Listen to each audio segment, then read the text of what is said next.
CBS Radio presents the news. From Washington, here is Bob Pierpoint. Another larger Sputnik with a dog named Curly aboard is now whirling around the Earth 1,000 miles out in space. The Russians launched an 1,100-pound satellite late last night, and so far both Sputnik 2 and its K-9 passenger are reported doing well.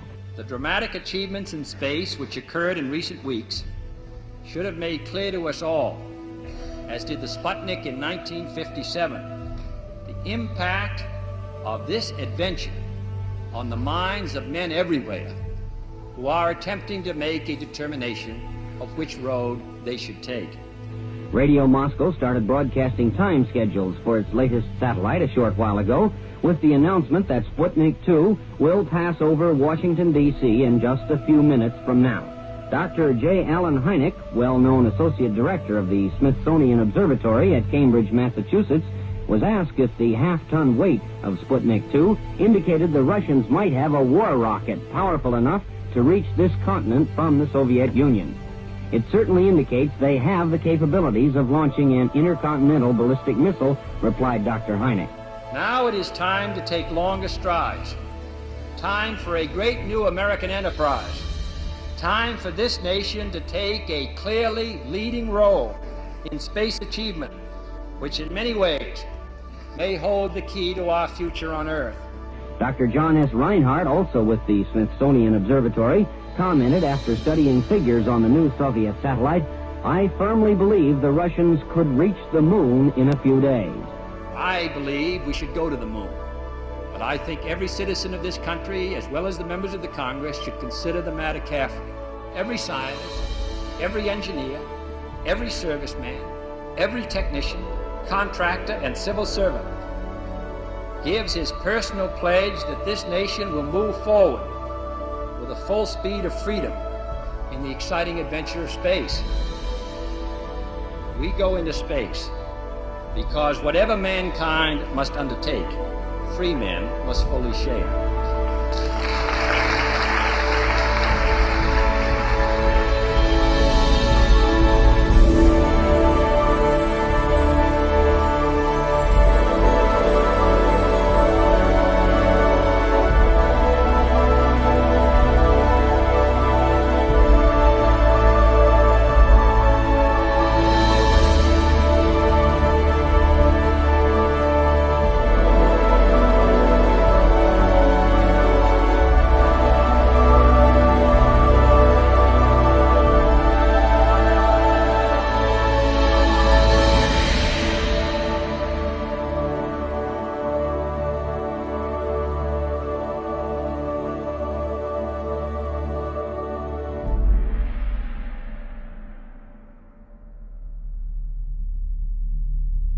On January 25, 1994, the Deep Space Program science experiment known as Clementine was launched from Vandenberg Air Force Base.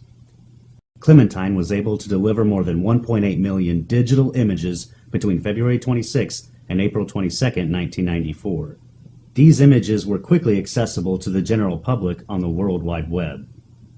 In 1994, President Clinton cited the Clementine Mission as one of the major national achievements in aeronautics in space.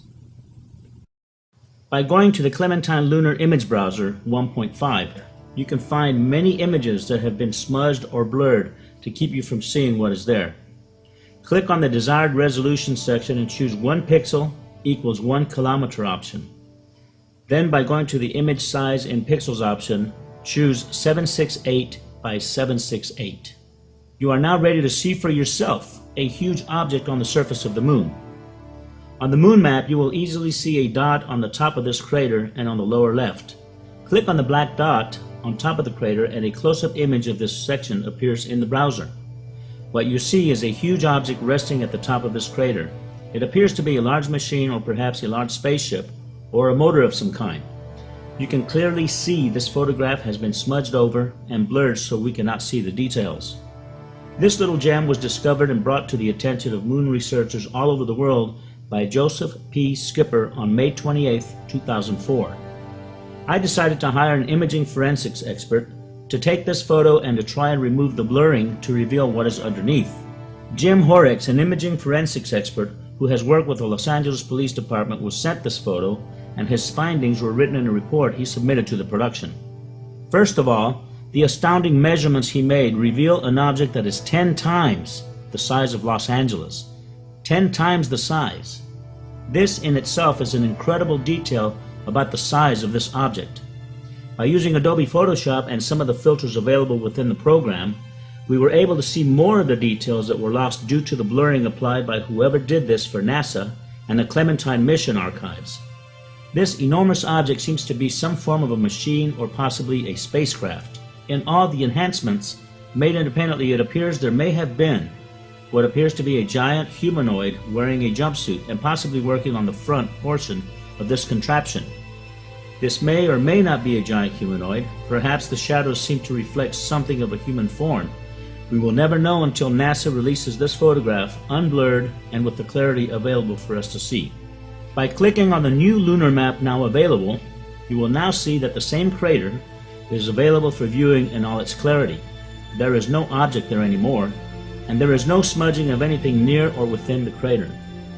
We have to ask ourselves, if there is nothing on the moon that suggests alien moon bases, strange structures, machines, and possible civilizations thriving there, then why has there been a deliberate tampering of these and thousands of images we will present here in this film?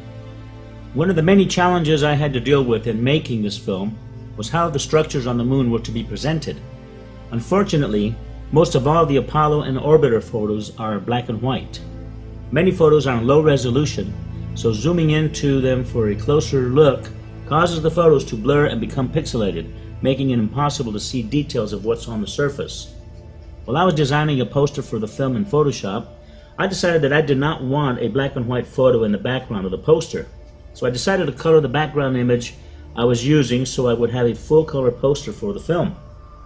I took some full color aerial photos of landscapes that closely resemble the distances of the moon's surface, turned them into black and white photos, and compared them to the moon photo I was about to airbrush. Noticing the different shades of the aerials from Earth and the colors represented, I then started making a color palette in Photoshop. All I did was airbrush the colors onto the moon photo as they appeared on Earth. But the structures and other objects on the moon revealed themselves. I was so overwhelmed at the results, I have now colorized over 247 photos. Now that I had come up with a format and a routine for colorizing the moon, I decided to gather the most famous Apollo moon anomaly photos that researchers from all over the world had been presenting for years and decided to colorize them. This is one of the many original NASA photos that has some very unique anomalies, especially here in this area. This is what it looks like after we bring up the contrast to eliminate the brightness applied to distort the image. And this is what it looks like after applying my colorizing process to it. So remember, these are colors and tones I used from Earth photography applied to the moon's surface. With Earth colors applied, you can see all the details with depth perception as never before. By painting the moon with Earth colors and tones, we can now see what has been there all along for us to view.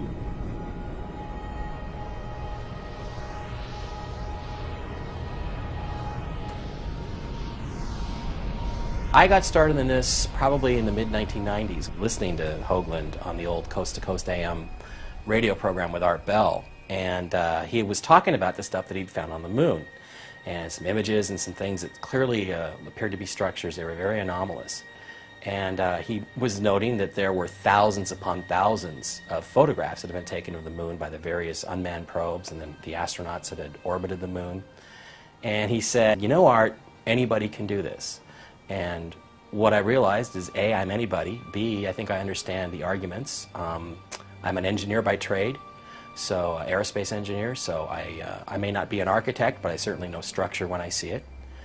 And I started looking at the evidence that he presented, and I just got fascinated by it. I created a web page called the Lunar Anomalies homepage, which still exists, and it was all dedicated to stuff on the moon. The Hubble telescope has taken the most incredible photography of deep space and far off in the vast universe. When you see these spectacular scenes, you can't help but wonder how many others live out there. So when NASA was asked by scientists and astronomers when the Hubble telescope would be used in photographing the moon, NASA's reply was that because the moon was too bright, it would be impossible to get accurate photography of the moon. The first photo was released from the Hubble Space Telescope in 1999.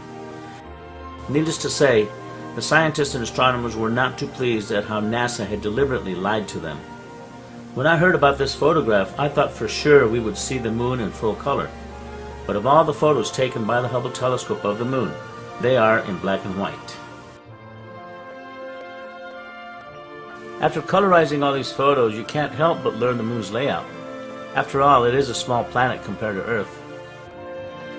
Prepare yourself for an incredible expedition as we now take you back to the moon on a voyage filled with mystery and secrecy.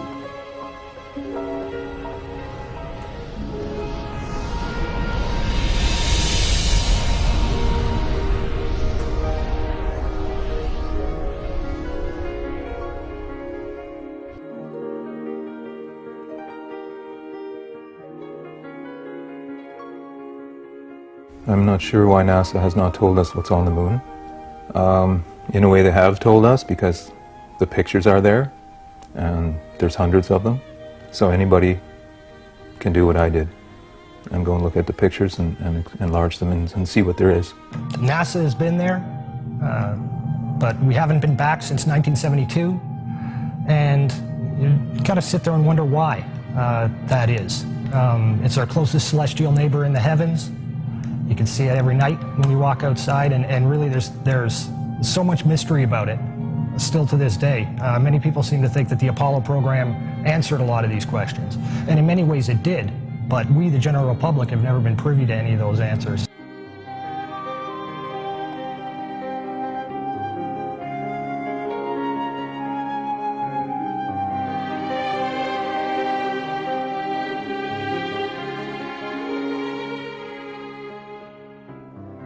Is there already somebody there? And is there even a secret space program that we don't know about, that maybe even NASA doesn't know about, that's been to the moon and back and using very advanced technology? A cover story that's based entirely upon the premise that there is absolutely no life there, and that there's no life to be found, past, present, at all. That's simply not the case. So I certainly believe that some of the stuff that we're finding on the moon may be alien, extraterrestrial in origin. It may be ruined, ancient, abandoned extraterrestrial ruins. Some of it may be active, and some of it, in fact, may be our own stuff. I don't think there's any possibility that NASA is not aware of the civilizations on the moon and the structures. They're very obvious, easy to see. They are in contact with some of these extraterrestrial life forms, and they don't want you to know about it. There was the guy that hacked into the NASA database and found some listings of non-terrestrial officers. NASA may have made a deal with beings up there to not reveal their civilization, but then again, the pictures have the evidence. It's all in the pictures anyway. The whole purpose to the cover-up is to prevent we, the plebeian masses of this planet, from gaining the appreciation that there is indeed extraterrestrial life out there, intelligent extraterrestrial life. And this is life that the government is very well aware of. The governments around the world, it's certainly not a U.S. issue. They're very well aware of it.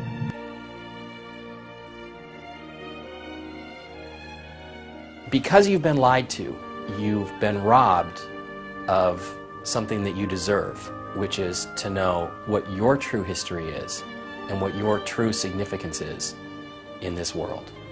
I really don't think people realize how deep the lie goes, how big it is, how unbelievable the cover-up is. This truly is the greatest story ever denied.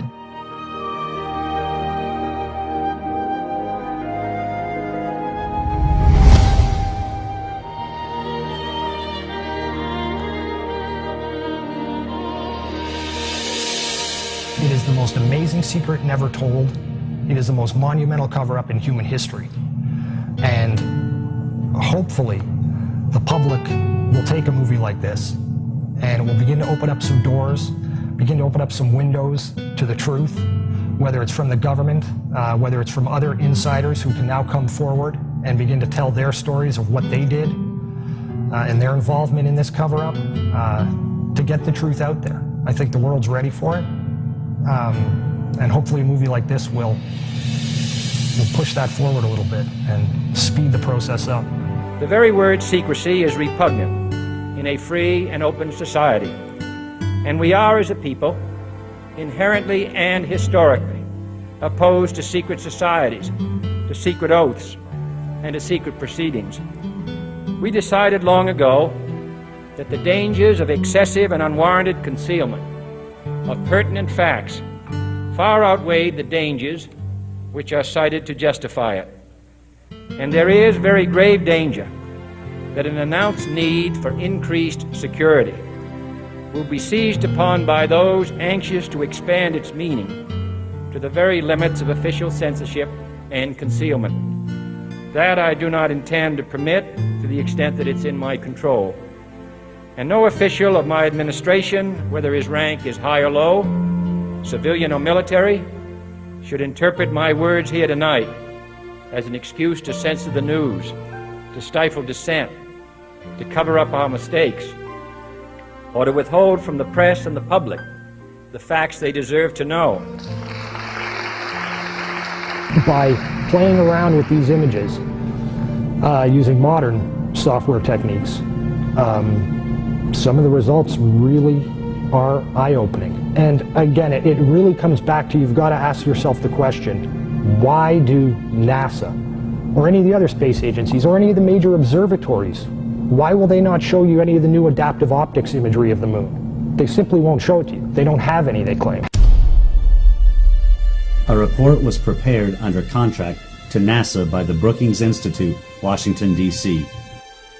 The report outlines the need to investigate the possible social consequences of an extraterrestrial discovery and to consider whether such a discovery should be kept from the public in order to avoid political change and a possible devastating effect on scientists themselves due to the discovery that many of their own most cherished theories could be at risk. And it says in there that you should seriously consider covering that information up, because it may in fact lead to what it calls the disintegration of our culture because of the tremendous cultural impact, the shock that it would have, especially to scientists and engineers who've come to believe arrogantly, I think, that we are the top of the heap, that we are some part of some natural process and we are the dominant species. I don't think that that argument flies. I think that document is nothing more than their political and legal cover for what they've been doing, because there is a much bigger issue that comes out here. What most people don't know is that, NASA is not a civilian science agency. If you look at the actual charter under which NASA was originally put into existence, it states clearly there that NASA is an adjunct, a division of the Department of Defense, and it is beholden to the Department of Defense. When you couple the Brookings Institute report with a document called Executive Order 10501, 10501 was a document that was specifically related to safeguarding official information in the interests of national defense. And it's important to note that the term national defense actually includes not only considerations of a military perspective, but also geoeconomic and geopolitical as well. And when you compare or take those two documents, when you take 10501 and the Brookings Institute report, right there, that lays the framework for the greatest story ever denied. That gives them legal justification to cover this up.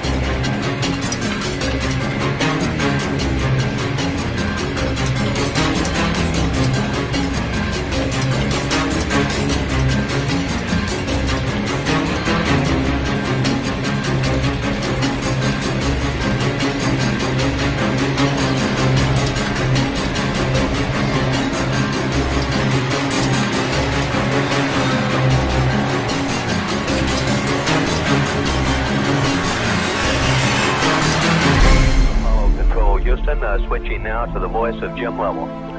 By 60.5, good to hear your voice. Apollo 8, Houston, what does the old moon look like from 60 miles, over? Okay, Houston, the moon is essentially gray, no color, looks like plaster of Paris. It has been speculated the moon missions were hoaxed. Perhaps some of the Apollo missions were filmed in different locations and in studios in order to conceal the incredible discoveries found on the moon.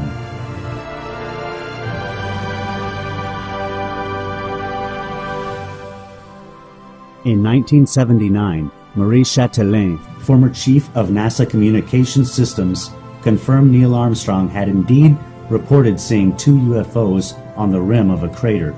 The encounter was common knowledge at NASA, he revealed, but nobody has talked about it until now.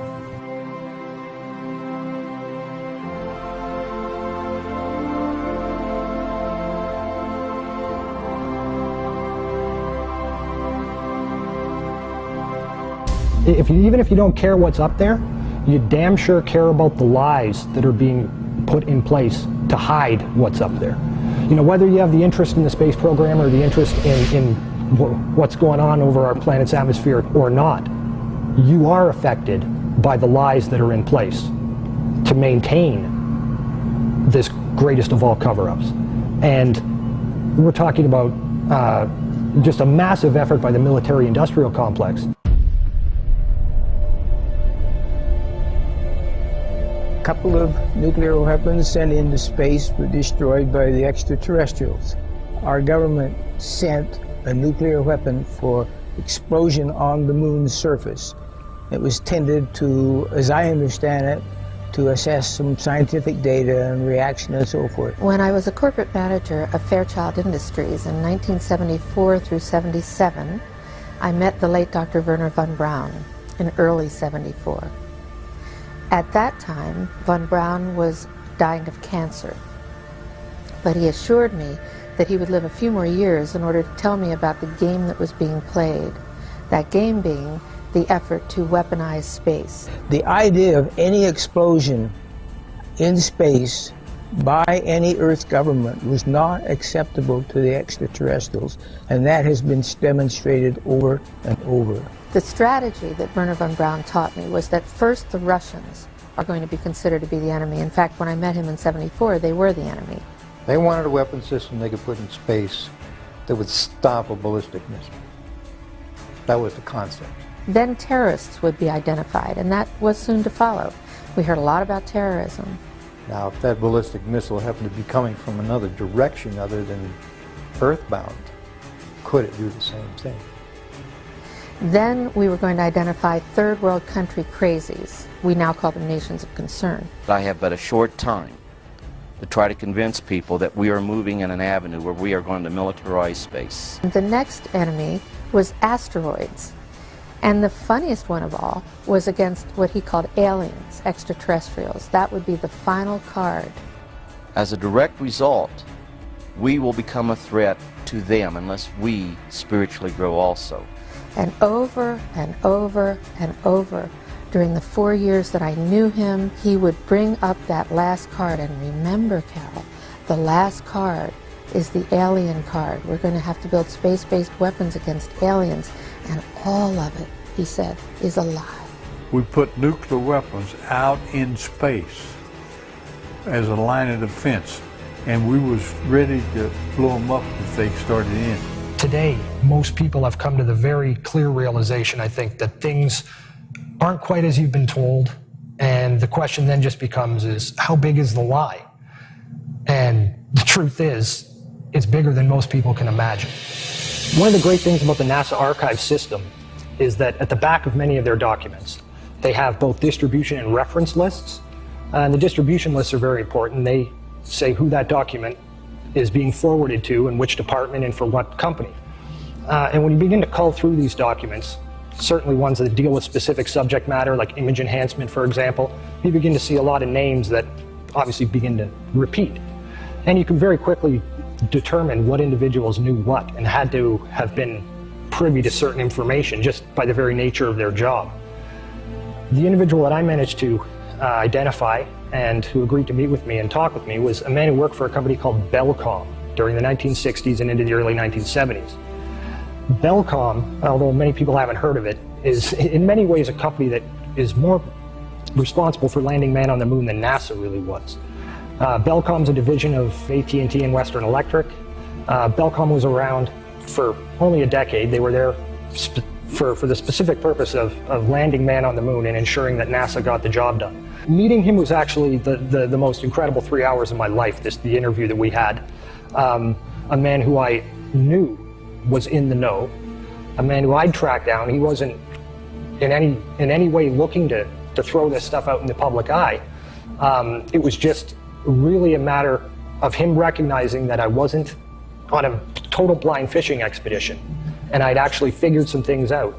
That opened him up in a big way. He made the comment several times during the interview that he'd never talked about this with anyone before. It was not the kind of subject matter that you talk with anyone about. The people that were in a position to be in the know, to have at least some high level of understanding of what was really going on, these individuals are also very well aware of what their government is actually capable of.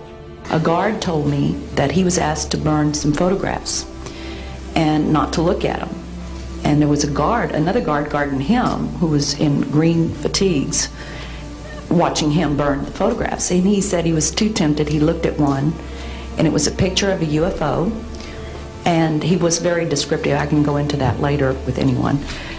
He immediately was hit in the head and he had a big gash in his forehead. He was knocked out and he's terrified, so he would have to be protected. Another incident, I knew someone in quarantine with the Apollo astronauts.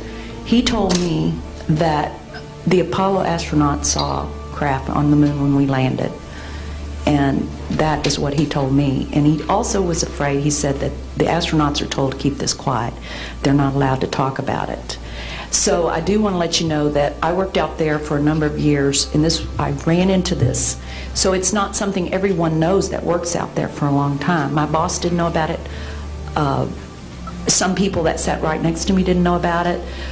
It's very strange because I don't know how they can do it, but they can let some people know about it and then others not. I'm willing to testify before Congress that what I'm saying is true, and thank you very much. They know the power of these people. A lot of people ask questions like, well, how come none of these people who knew about it have ever come forward? These individuals have signed their lives away in security classification documents. And when I say sign their lives away, I mean that quite literally. I mean, these are things that if they talk about, it's off to Guantanamo Bay. This is the greatest secret in not only the United States military and the United States government, but around the world. So really, for a lot of these individuals, and there are many other investigators out there who will tell you this, that one of the only ways these individuals have to ever put the truth out is to do it through a proxy. They find another individual, or another individual finds them, and they talk a little bit about what they know. They're usually very, very careful when they talk about it because they don't want trails leading right back to them. With this gentleman, I think a great deal of his openness had to do with the fact that he knew he was dying, and he knew that he was just fed up with the government's behavior. So he was more than willing, knowing that I had understood at least a little bit of what was going on, he was much more willing to open up to me. On November 20th, 1969, the Apollo 12 astronauts did an experiment with some strange results. They crashed the lunar module ascent stage into the surface of the moon. Shockwaves reverberated throughout the moon for over an hour. Some have likened this to ringing like a bell. These results were repeated during the Apollo 13 mission. However, this time the shockwaves lasted for over 3 hours. Hollow moon researchers say that this is proof that the interior of the moon was hollowed out by artificial means. MIT's Dr. Sean C. Solomon wrote, "The lunar orbiter experiments vastly improved our knowledge of the moon's gravitational field, indicating the frightening possibility that the moon might be hollow." On March 7, 1971, instruments placed on the moon by the Apollo astronauts recorded a cloud of water vapor passing over the surface. The event lasted for over 14 hours and covered an area of at least 100 square miles. The Earth is thought to be around 4.6 billion years old, while rocks from the Moon were found to be around 5.3 billion years old, and the dust the rocks were found in is thought to be about 1 billion years older than that. This information conflicts with the theory that the Moon was produced by a collision the Earth had with another body earlier in its history.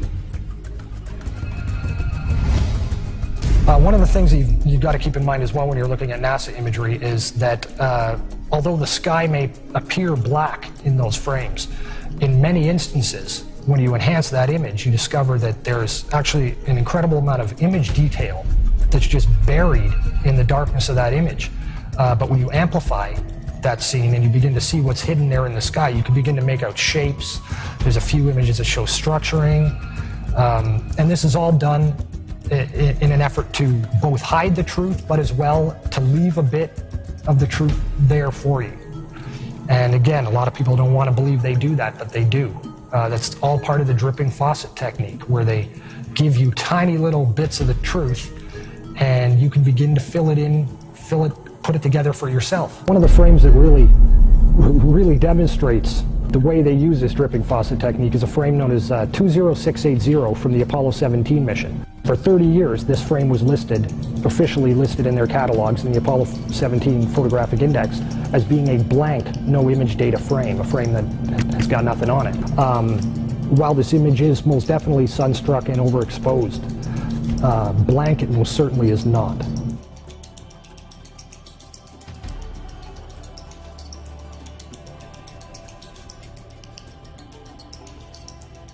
Harrison Schmitt, created some patches for his own mission, Apollo 17, which is again the mission that we take these images from, and that we've seen a lot of this color effect. And what he put on it was Stonehenge and the sun. And the sun is a symbol of ancient Egyptian god Horus. There's all sorts of Egyptian mythology that runs through all the Apollo program, which is supposed to be Greek, but it ends up that there's really sort of a dual meaning to all this stuff, and it's an Egyptian. And what he's clearly saying to people is, look, these are ruins. There is structure. This is what we're really doing on the Moon. And I think what they're doing is they're trying in a subtle way to let people know, either because they remember it subconsciously or because they are deliberately trying to send us messages under the radar that they did not go there and pick up a bunch of rocks, but instead what they brought back, or what they were sent to investigate, was ancient extraterrestrial ruins. One of the most important things to keep in mind whenever you're looking at any NASA imagery, whether it's Apollo imagery or imagery of Mars, it doesn't really matter. Perspective is everything. We human beings down here on terra firma are afforded one perspective of the Moon. We look at it, and that's what we have to look at. We don't know what the Moon looks like from the side or from different oblique angles. All we have is this singular representation that we have to look at.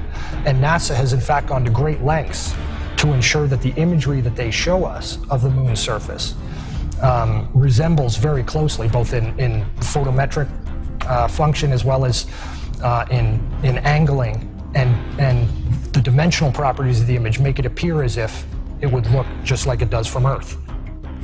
One of the primary obfuscation techniques that NASA uses is to simply rotate the imagery. They insert a false horizon in their oblique imagery, so by turning these images upside down, it alters vertical objects, suddenly don't cast shadows anymore. The shadows aren't in the right places. And this technique has been used since the dawn of the space age. Since the Lunar Orbiter missions, since even before that with Ranger missions, to make things appear as we humans expect them to appear, because we look through a telescope here, we say, oh, that's how it looks, so from the side it probably looks like this.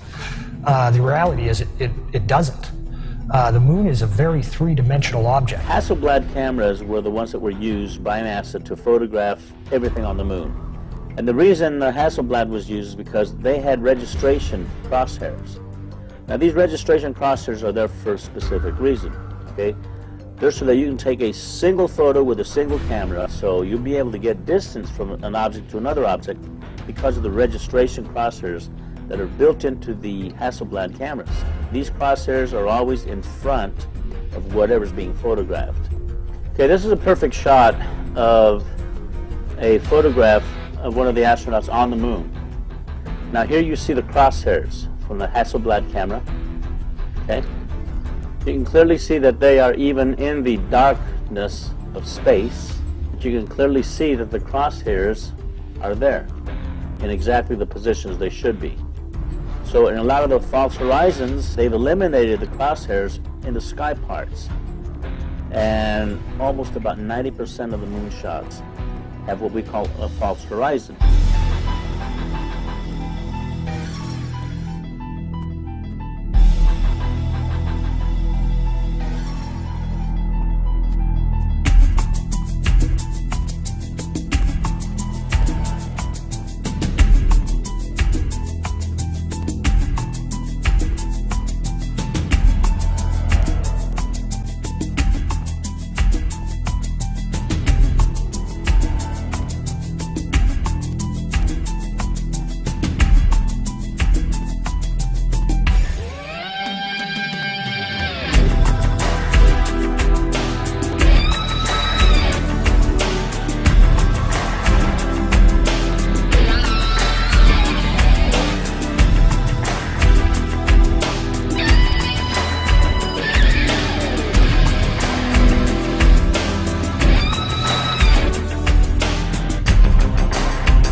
In 1999, William Burroughs wrote a book called This New Ocean. It's a non-fictional account, supposedly non-fictional account, of the space race. If you look at the cover of that book, you'll notice that he has a picture of the Earth's horizon on it with the moon above. And on the cover of this book, there are two black running parallel lines that climb up from the Earth, and they pass the moon on either side, paralleling it. It's interesting when you go and look at the ISS and space shuttle imagery of the moon from low Earth orbit. When you begin to enhance those images and begin to attack the black area of the sky that appears to be solid black, and there are different filtering techniques you can use to draw that out, you begin to realize that those lines that are on the cover of his book actually are appearing in these photographs. And they don't appear once or twice. You don't see this effect once or twice. You see this in many, many, many dozens of photographs. They're just of the moon. They appear when you enhance the image. And obviously Burroughs knows something that the public's not privy to. He's really just a classic outsider-insider, very much like Andrew Chaikin is. He's a guy who knows what the truth is, but has agreed to perpetuate the lie rather than to reveal what the truth is, for a whole variety of reasons. Burroughs does a fantastic job of presenting to us exactly the propaganda and the storyline that the powers that be have been selling us as being the truth for decades. And it gives the reader the official historical cover story in brilliant details. He's someone who is most definitely in the know. There are also frames in which some of these lines appear to be behind the moon, where you see the line rising up and being cut off as it hits the lower limb of the moon before re-emerging again on the exact opposite side of that interception point, where it continues on its very straight linear path. And in these cases you can see that the lines do not transit in front of or across the lunar disk, but rather it's the opposite. The moon appears to be transiting and covering these lines. So what's going on here? Why do all these NASA ISS frames of the moon taken from LEO show these parallel lines, and why does this book cover mimic this same visual? What are we seeing, and what is being represented? One hypothesis I've heard has to do with what are called space elevators, which, as the name implies, are elevator transport systems that can be used to lift things, satellites, cargo, spacecraft, people, from the surface of the Earth, lift those up into space. Now, I realize that to many people this idea of building elevators with lengths of the tens of thousands of kilometers that could extend from the Earth's surface up to geostationary orbit or to the moon probably sounds ludicrous, something that, if it is possible at all, must be centuries and centuries beyond what we're capable of doing today. But it really does not seem to be as beyond state-of-the-art as one might think. These are the kind of projects being worked on today and funded today. Back in 1999, NASA sponsored what was called the Space Elevator Workshop, and its purpose was to explore the feasibility of the development of space elevators in the 21st century. And it discusses plans for construction that would take place during the later half of this century. And that's all the unclassified stuff. That is what they're willing to tell us about their capabilities.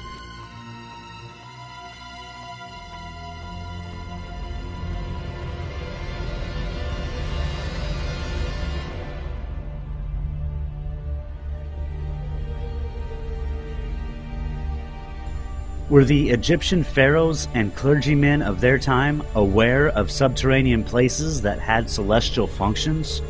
Judging by hieroglyphics that were discovered in tombs of pharaohs, such as Ramses, one can see a collaboration between what the Egyptians described in their time as a stairway to heaven and what we are seeing now with these space elevators emanating from Earth.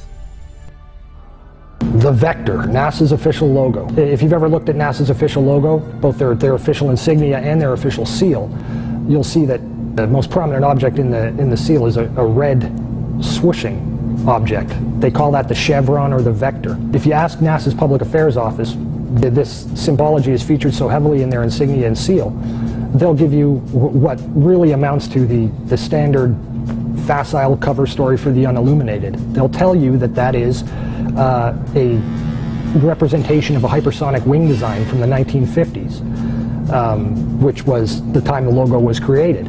Not exactly the case. Someone might want to ask the Russian Federal Space Agency, Roscosmos, that was formed in 1992, why they chose that same logo. And while you're at it, you can go ask the Chinese, who formed their space agency in 1996, why in the world they're using a hypersonic wing design from the 1950s as their official logo. Then you can ask the Japanese, the South Koreans, Taiwanese, Malaysia, Mexico, Iran, all of these countries, even Bulgaria. They all utilize the vector symbology in their space agency logos for their national space agencies.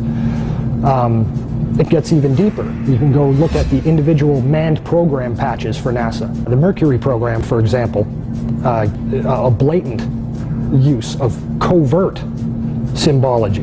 In every logo dealing with the Mercury program, you'll see what looks like a number 7 in their logo.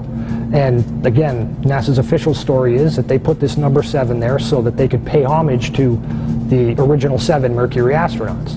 Kind of forgetting the fact that only 6 Mercury astronauts actually flew into space, because number 7 never did. Deke Slayton had a heart problem, so he didn't get to go up. So there were only 6 Mercury astronauts, yet there's a 7 in every single logo. That's in the official mission or official program insignia for Mercury, as well as the 6 individual mission patches carry this logo.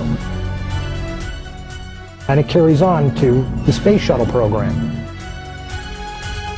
If you look at the Apollo logo has a big letter A in it. At least that's what they want you to believe, but it's not. Again, that's just a simple way of explaining away the inclusion of this vector symbology in the logo.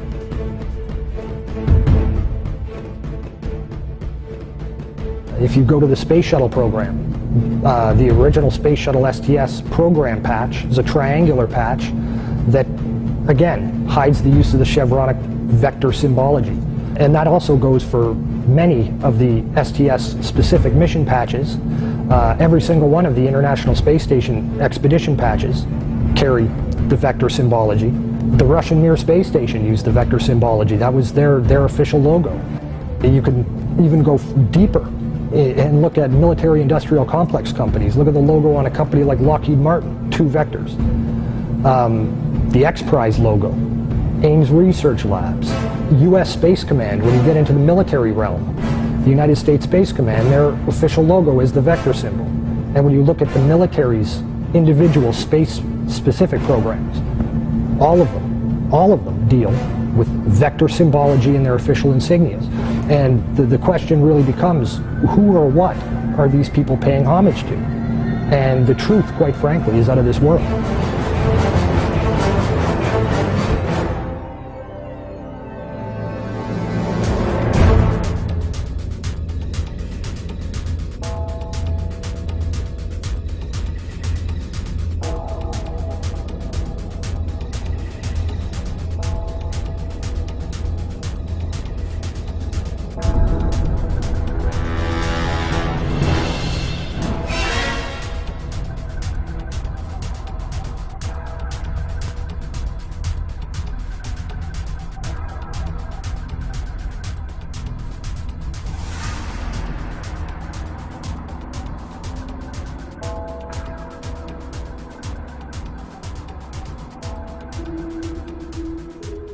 This painting, entitled The Madonna with Saint Giovannino, was made sometime during the 1400s.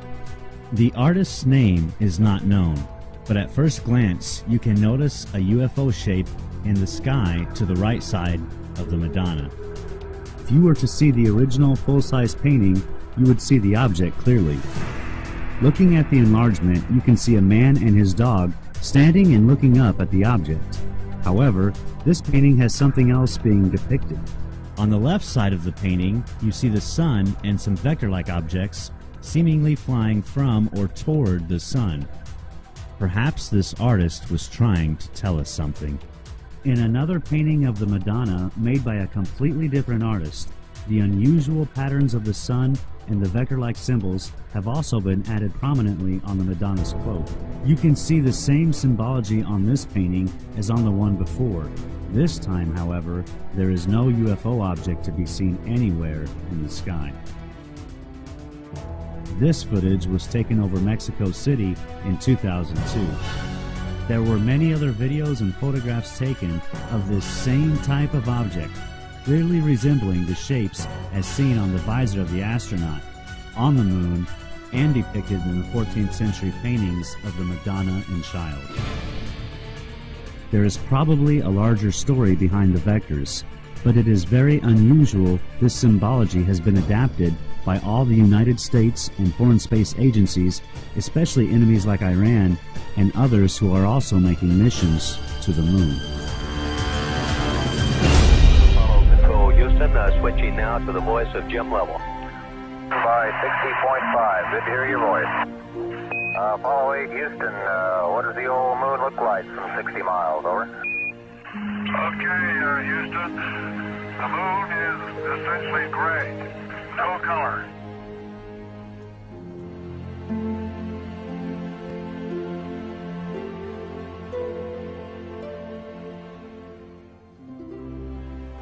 Exactly 2 weeks before I finished editing the first version of Moon Rising, I found out that there's a website on the USGS, it's the United States Geological Survey website, where they have the moon in different colors. They have it on grayscale, they have it on false color, which is infrared and ultraviolet views of the moon. But they also have the spectral color, which is full natural color of the moon. And when I found this out, I just totally freaked out. I mean, first of all, when I airbrushed the moon to build the poster for my film, I didn't realize how close I was to the actual natural colors of the moon. My partner Saskia, she goes, Jose, are you sure you haven't been on the moon? Because it was so close, it was just amazing. It's so unbelievably beautiful. All these natural colors that exist out there has never been shown to us. I've seen on TV, the moon is gray and black, and it has no color. Well, that couldn't be farther from the truth. It's really compelling. I just want to see more, and it blew me away. It absolutely blew me away. First of all, with the Clementine mission, it took 1.8 million images of the moon. The high-resolution ones, you can't seem to get any of them because, well, they give you different reasons why you can't get them, but you can't seem to get them. But there's also these natural color images, and they are much, much brighter. They have far more color than they should if our models of the moon are correct. Now, there's two ways you can approach this. One is it could very well be that some of these areas, let's say some of these areas under these glass structures, these domes, are still intact, that there's still atmosphere in there, that there is still stuff growing there. You know, you would obviously have plants and vegetation, you have various things there that you would need to survive, or that you would have simply for the aesthetics of living in an environment with plants and animals. So it's possible that's what some of this stuff is. Another distinct possibility, and this is the one that I tend to advocate, is that if you really do have these multiple layers of glass structures all over the moon, what's going to happen is the light is going to scatter and bounce all over the place. And when it does that, you get a prism effect, and it then will combine with other red or green or blue, and it will make other colors. In order to comprehend the significance about the natural color of the moon, you need to know where these images come from. This is what is called the skin of the moon. It is the actual surface that has been stretched and flattened out. When visual artists wrap this skin around a sphere in their 3D programs, this is what you get. Jose Escamilla downloaded hundreds of sections of the entire skin that is available on the USGS website. The area of interest is in this section here, located on the front side of the moon. When Jose zoomed into this particular section, he recognized some very unusual features and objects in the scene. First of all, the terrain below is clearly presenting itself at an angular view. The disc shape located here appears to be hovering above the surface. When you compare this disc with others that are closer to the terrain, you can clearly see this object is not down on the terrain. Jose found out very quickly that there are more of these discs all over the moon. The discs that you will see in other photos we are going to present are identical to this one. They are hovering on their sides, and sometimes they are hovering as these others below. The other discs you will see are different in color and details, but they are shining light onto the lunar surface as they do whatever they are doing close to the terrain. In all the photos Jose presents in this film, you are seeing the only clear and detailed photography ever released in full color of real flying saucers. NASA has known this, and so have the multitudes of people connected to the space program. Another thing that I need to bring forth is, in my first film, UFO the Greatest Story Ever Denied, we had this whole segment on the STS footage of the things that are flying near the tether, things that have a donut hole, but they seem to be alive. I come to find out that these things are thriving on the moon's surface. There's thousands of them, and they're hovering above the moon's surface, finding the full color imagery that you're looking at now, the natural colors of the moon. It brings us to a total new reality that the moon could have been teeming with life back in '94 when these photos were taken, or it may still be teeming with life.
And the truth is, once you look at these pictures of the moon or Mars and you realize that this stuff is structure, that there's artificial structures there, pretty much everything's on the table.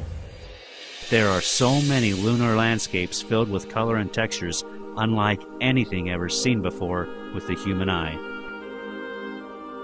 There are deep crevices and overhangs where you can see immensely huge openings, or what appear to be cavern entrances. There are far too many gigantic and massive structures as can be described. You have to see them for yourself in order to grasp the size of these complex and, in most cases, alien-like architecture, as you have seen in many films.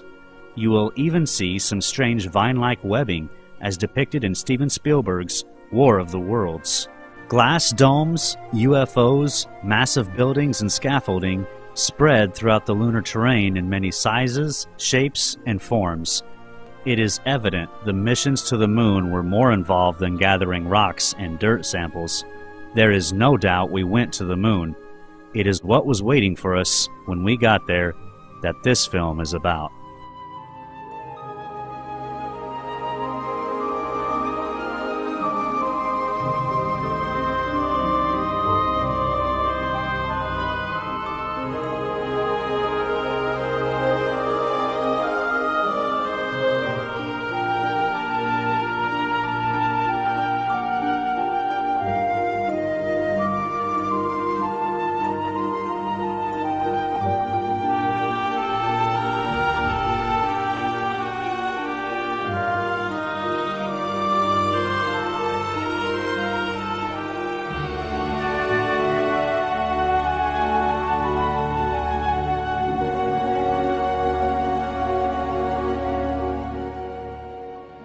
finding the full color imagery that you're looking at now, the natural colors of the moon. It brings us to a total new reality that the moon could have been teeming with life back in '94 when these photos were taken, or it may still be teeming with life. I think they are still there. They were there in the 70s when the last Apollo mission was there. I found lights on. It seems that, at least in some areas of the moon, that the lights might still be on.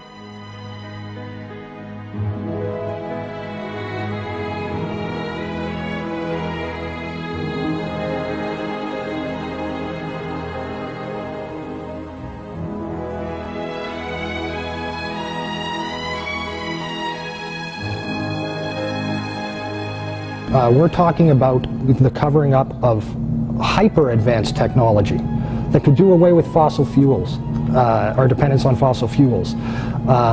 We're talking about technology that allows for much quicker transport through space than we've ever been told. What I think has happened is that all these other countries somehow have found out that we went there, that we brought back this technology, that we're exploiting this technology. And they want a piece of the action. So that's why, it's the only reason why they would spend the kind of money that they're spending. India, China, all these, Japan, all these countries to go back to the moon. To what? To collect rocks? No, they're going back there because there's something incredibly valuable there that they know that we have, the United States brought back, that they want a piece of. And it's a tremendous risk. You know, there's not just simply the risk to the astronauts' lives. There's, if you believe some of the stories, there's even a risk to, you know, other people that might already be there. In the end result, I have found that the moon is in full color. It's not a black and white object. It's not made of, you know, impact craters and this kind of thing. There's a lot more to it. NASA has deliberately tampered a lot of the photography. They've eliminated the crosshairs to eliminate what was in the background in the sky or in the landscapes. And there are some very significant things that have occurred. All we say, we don't know the answers. You know, in this whole realm, none of us, none of these individual researchers, not necessarily Jose, not Richard and I, we don't have all the answers. We all have a piece of the puzzle. We all see different parts of it. And there's certain aspects of this that we're all good at. All I'm presenting to you, and it's backed up with facts, all my films present you with evidence that is fully acknowledged. You can backtrace it, you can do, as they say, back engineer everything I present. It's all there for you to see. What we do know is that there's more information out there. Again, there's 1.8 million Clementine images sitting on the web. No one person can access even a handful of those and look at them and study them and find stuff on them. So what we need is for people that see these films and see documentaries like this is to understand that this stuff does exist. They can't hide it all.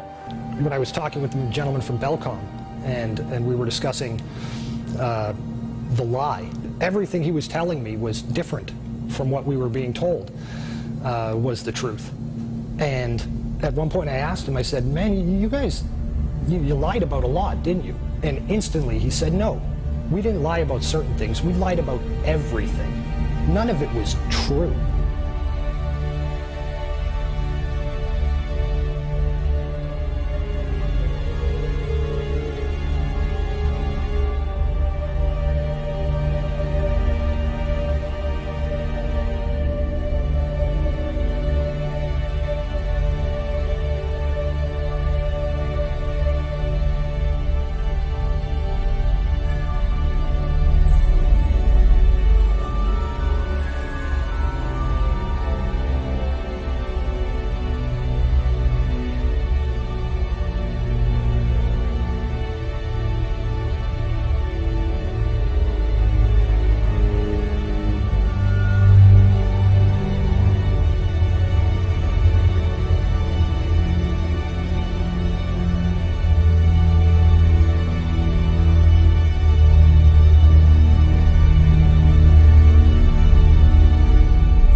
have vowed that we shall not see it governed by a hostile flag of conquest, but by a banner of freedom and peace. We have vowed that we shall not see space filled with weapons of mass destruction, but with instruments of knowledge and understanding.